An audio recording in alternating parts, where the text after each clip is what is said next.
शायद हिंदी का, मुझे लगता है शायद हिंदी का अगर कोई बच्चा, एक बच्चा ये बोले कि सबसे मुश्किल टॉपिक कौन सा है, तो बहुत सारे बच्चे अव्यय को ही इसमें बोलेंगे। पर मैं अव्यय को जितना पढ़ाऊंगा उससे बाहर कुछ नहीं आएगा आज की क्लास में जितना अव्यय पढ़ाऊंगा। और ये वादा करता हूं कि अगर आपने ध्यान दिया तो एक एक को पूरा अव्यय क्लियर होता चला जाएगा। बस अगर समझ में कम आए, ऐसा भी हो सकता है कि समझ में कम आए, कोई बात आपसे छूट जाए, मैंने बोल दी और छूट जाए और फिर हम आगे निकल गए, तो आपको बस दोबारा इस क्लास को देख लेना है। एग्जाम से पहले भी अगर आप देख करके चले गए ना, तो प्रश्न एक तो 100% आएगा अव्यय से, दो भी हो सकते हैं, तीन भी हो सकते हैं, 1 2 3 तक इसमें से प्रश्न आते हैं। तो फिर हम क्यों छोड़े इसको? क्योंकि देखो, संज्ञा, सर्वनाम, विशेषण, क्रिया, ये जो 4 चीजें हैं ना, और बाकी 4 इसमें अगली। अंग्रेजी में पढ़ते हो ना पार्ट्स ऑफ स्पीच, तो ये पार्ट्स ऑफ स्पीच है, यहां भी 8, 4 वो कर ली, तो उन 4 से तो 4-5 क्वेश्चन निश्चित है, तो इससे भी तो आ सकते हैं, तो बाकी 4 इसमें बचते हैं अव्यय में। बाकी 4 जो पार्ट्स ऑफ स्पीच है हम उसमें इसमें ले रहे होंगे अव्यय में। तो आज 4 चीजें पढ़ने वाले हैं, और 4 में भी एक मुख्य चीज है क्रिया विशेषण। तो एक क्वेश्चन तो क्रिया विशेषण से ही मान लो आप, और एक क्वेश्चन बाकी अव्ययों से। इस तरह से आते हैं प्रश्न बच्चों। चलो, तो अब हम बात करेंगे बच्चों अव्यय की। तो अव्यय को आप समझ लीजिए कि वो 4 कौन कौन से हैं। तो एक क्रिया विशेषण है, दूसरा संबंध बोधक अव्यय है, और तीसरा समुच्चय बोधक अव्यय है, और एक विस्मयादि बोधक अव्यय है। मैं थोड़ा सा आपके सामने पिक्चर्स क्लियर करने की कोशिश करता हूं। आप एक बात सुनना कि भाई देखो, जैसे विस्मयादि बोधक है, जैसे वहां भी होता अंग्रेजी में कंजंक्शन और इंटरजेक्शन, वही है ये। तो जो यहां पर विस्मयादि बोधक है ना, जैसे हम लगाते हैं काश, ऐसे लगाते हैं ना, ऐसे लगाते हैं, वाह मजा आ गया, है ना, अरे ये तो काम बेकार हो गया। जहां पर हम किसी चीज का हर्ष यानी खुशी को जाहिर करें, शोक को जाहिर करें, घृणा है तेरे की, वो बोलते हैं ना, ओ तेरी इतनी बुरी बदबू आ रही है, वो वाली घृणा हो गई। तो इस तरह की चीजें होंगी ना। एक एक्सक्लेमेटरी साइन भी उसमें होता है, जिसको विस्मयादि बोधक चिन्ह बोलते हैं हिंदी में, अंग्रेजी में इसको एक्सक्लेमेटरी बोलते हैं। तो ये जो साइन है विस्मयादि बोधक है, तो ये तो बहुत आसानी से आपको समझ में आ जाएगा। मैं बस मोटा मोटा बता रहा हूं पहले, ताकि आपको एक पिक्चर क्लैरिटी आए। एक जैसे बच्चों इसको पढ़ते हैं, ये क्या है, अंग्रेजी से कंपेयर कर रहा हूं, अगर थोड़े बहुत भी पढ़े हो तो। प्रीपोजिशंस बोलते हैं अंग्रेजी में इसको, प्रीपोजिशन। आप देखते ही समझ जाओगे, प्रीपोजिशन तो सर वो होती है ऑफ, ऑन, इन, बिल्कुल वही है। तो जो यहां पे उनकी हिंदी बता दो, का की के ऑफ हो जाता है, का की के लग जाए, इन में अंदर कमरे में, तो फिर प्रीपोजिशन है वो, है ना। ऑन, उस पर रखा, मेज पर रखी है चीज, ऑन आ जाता है संबंध बोधक में। तो ये सब इसके अंदर ही आएगा। तो यानी ये क्या हो गई, प्रीपोजिशंस, ये संबंध बोधक है। इतना ये पहचानना है कि कौन सा, बताओ इसमें संबंध बोधक क्या है इस वाक्य में, तो आप पहचान लोगे। कैसे, रमेश का भाई, तो का जो है वो संबंध बोधक है, क्योंकि रमेश ने और भाई ने के बीच का संबंध बताया उस का ने, कि रमेश और भाई में का, है ना। रमेश कमरे में घुस गया, जो कमरे में घुस गया, तो घुसना तो क्रिया है, रमेश संज्ञा है, सबको पता है। मैं जो अंदर गया, मैं, तो वो तो प्रीपोजिशन है ना, वही संबंध बता दिया। कमरे और रमेश का क्या संबंध है, उसमें घुसा हो, तो उसका संबंध बता दिया इसमें अंदर, ये संबंध है। ठीक है, अब हम समुच्चय बोधक की बात करते हैं। तो समुच्चय क्या है, समुच्चय तो आप समझते हैं क्योंकि ग्रुप होगा, समुच्चय सेट होता है एक, तो यानी 2 चीजों को जोड़ता है ये।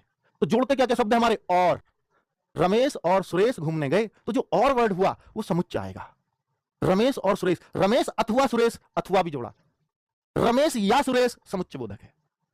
रमेश गया लेकिन सुरेश नहीं गया, तो लेकिन ने जोड़ा, समुच्चय बोधक है। तो जो ऐसे वर्ड्स है ना, उनको ऐसे लेते हैं हम समुच्चय बोधक में। फिर क्रिया विशेषण क्या है, तो ये तो नाम से ही स्पष्ट है कि विशेषण विशेषता बताना क्रिया की, जो क्रिया की विशेषता बताए। आपको सर विशेषण में क्या पढ़ा, जो संज्ञा सर्वनाम की विशेषता बताए, और क्रिया विशेषण जो क्रिया की विशेषता बताए, वो क्रिया विशेषण। कैसे सर, ये तो बात समझ सी में नहीं आई, तो समझाएंगे ना, यही तो क्लास है आज की। चलो, बहुत बढ़िया से हमने चारों को मोटा मोटा समझ लिया बच्चों। जो बातें मैंने बोली है वो सब इस स्क्रीनशॉट में लिखी हुई है, जो मैंने बताई है आपको, कि क्रिया विशेषण क्या, क्रिया की विशेषता बताने वाले शब्दों को क्रिया विशेषण। कितना बढ़िया, इसके एग्जांपल भी लिख दिए। धीरे धीरे, जैसे रमेश धीरे धीरे चलता है, तो रमेश की विशेषता धीरे धीरे में, या उसके चलने की विशेषता है, तो आप कहोगे चलने की, चलने की, चलाई तो धीरे धीरे है ना, तो क्रिया की विशेषता बता दी, इसलिए धीरे धीरे ने बताई, तो धीरे धीरे क्रिया विशेषण हो गया। ऐसे ही वह घर से देरी से निकला, तो निकलने की विशेषता देरी ने बताई, तो देरी से, जल्दी से।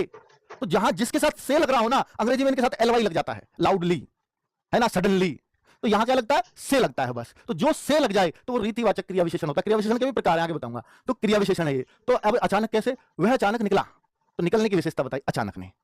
वहां, ये वहां भी होता है क्या, तो हाँ, वहां, मैं वहां गया, तो वहां जो है वो क्रिया विशेषण है, क्योंकि गए की विशेषता बताई कहां। ठीक है, आज, कल, धड़ाधड़, अधिक, थोड़ा, तो ये सब क्रिया विशेषण में आएंगे। कैसे आएंगे आगे बताऊंगा। संबंध बोधक जो मैंने आपको बताया था, संबंध बोधक भी 2 तरह के होते हैं, एक समुच्चय बोधक, एक सॉरी संबंध बोधक कोई तरह के नहीं होते। उसमें यही है कि जो मैंने प्रीपोजिशन बताई, के पास, के आगे, के निकट, नियर प्रीपोजिशन है ना, के पीछे, बिहाइंड, के बिना, विदाउट प्रीपोजिशन होती है ना, के साथ, और का की के भी लग रहा होगा ना बच्चों, का की के, ये सब संबंध बोधक है, ये सब संबंध बोधक है। ठीक है, रारी रे मेरा नाम, सर्वनाम के साथ रारी आ जाता है, तो सब, तो संज्ञा और सर्वनाम के शब्दों को जो आपस में शब्द जोड़े वही संबंध बोधक है। रमेश का भाई, तो रमेश और भाई दोनों संज्ञा उनको जोड़ दिया का ने, तो का है संबंध बोधक। ठीक है, उस तरह से।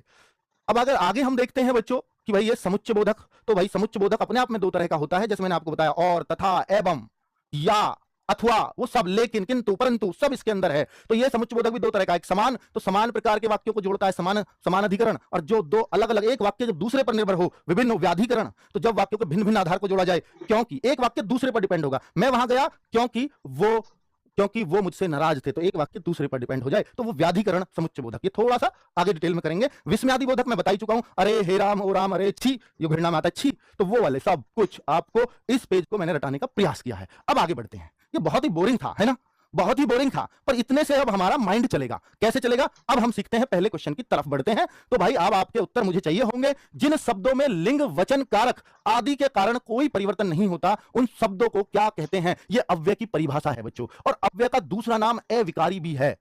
अविकारी, ये विकार क्या मतलब होता है? विकार मतलब परिवर्तन, विकार का मतलब होता है परिवर्तन। शब्दों में परिवर्तन भी होता है क्या?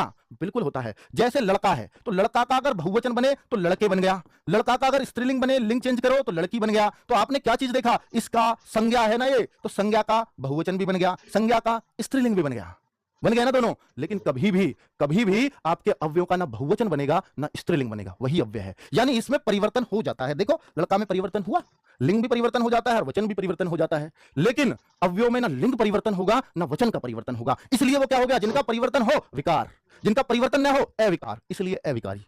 समझ में आई बात? बहुत लॉजिकल बात कर रहा हूं कि अविकारी क्यों कहते हैं, अव्यय को ही अविकारी कहते हैं। आपके संज्ञा, सर्वनाम, विशेषण, ये सब क्या थे? क्रिया, ये सब क्या थे? ये सब थे विकारी। उन सब में विकार आता है, उन सब में परिवर्तन होता है। जैसे संज्ञा का मैंने दिखा दिया आपको, ठीक है। मैं का मैं में कारक लग जाता है, इनमें कारक भी नहीं लगता। मैं में मैंने, तो ने क्या है? कारक लग गया। कर्ता ने कर्म को, तो ने क्या है? कारक। कल सिखाऊंगा, कल नहीं परसों। तो भाई यहां कारक बन जाता है, तो इसलिए सर्वनाम में भी परिवर्तन देख लिया आपने। मेरा भी बन जाता है ये रा, संबंधवाचक कारक है ना, संबंध कारक। तो ये किस में होता है? ये सर्वनाम में परिवर्तन देख लिया, संज्ञा में भी परिवर्तन देख लिया। क्या ऐसा विशेषण में भी होता है? हाँ होता है ना, विशेषण में भी होता है। विशेषण, कोई विशेषण लीजिए आप, उसका भी कि आप कहो कि सर मैंने विशेषण लिया, कुछ भी जो आप कहो कि भाई वो जो भी आप विशेषण लेंगे, वो विशेषण में भी परिवर्तन होता है, विशेषण में भी परिवर्तन होता है। ठीक है, तो आगे विशेषण का भी कर लेंगे, चिंता मत करिए। आगे बढ़ते हैं। अव्यय को क्या कहा जाता है? अब आप बताओ इनमें से अव्यय क्या कहलाता है? ये तो अभी बताया है, अविकारी शब्द होते हैं, तो मुझे बताने की आवश्यकता नहीं है। अव्यय तो अविकारी है। अव्यय के मुख्य भेद कितने होते हैं? चारों का नाम बताया अभी। क्रिया विशेषण एक, दूसरा संबंध बोधक, तीसरा समुच्चय बोधक, चौथा विस्मयादि बोधक।